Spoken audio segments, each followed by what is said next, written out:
ఒక కీలకమైనటువంటి పరిణామం ఏంటయ్యా అంటే ఇప్పటిదాకా ఉన్నటువంటిది అంటే తెలుగుదేశం పార్టీకి భవిష్యత్తులో థ్రెట్ గురించినటువంటి భయం కాదు, అలర్ట్ ఆటోమేటిక్గా అయిపోయింది. చంద్రబాబు గారు అలర్ట్ అయిపోయారు.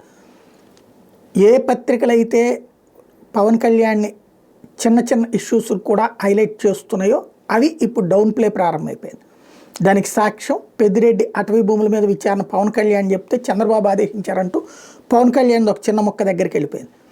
అదే సందర్భంలో పవన్ కళ్యాణ్కి సంబంధించిన జనసేనకు సంబంధించిన స్టేట్మెంట్ డౌన్ ప్లే ప్రారంభమైపోయినాయి. అదే సమయంలో లోకేష్ని హైలైట్ చేయడం కూడా ప్రారంభమైపోయింది. కుమారస్వామి స్టేట్మెంట్ దగ్గర నుంచి చూసుకుంటే క్రమంగా ఏదైతే ఈ వాట్సాప్ గవర్నెన్స్ ఇవన్నీ ఓవరాల్గా తెలుగుదేశం పార్టీ మళ్ళీ లైమ్ లైట్లోకి వచ్చేసింది. నెగిటివ్ తమకి, పాజిటివ్ పవన్ కళ్యాణ్కి అన్నటువంటి దశ నుండి పూర్తి స్థాయిలో భవిష్యత్తులో తెలుగుదేశం పార్టీ లోకేష్ ముందు పెట్టి నడిపించేటటువంటి ఎత్తుగడ ఆరంభమైపోయింది.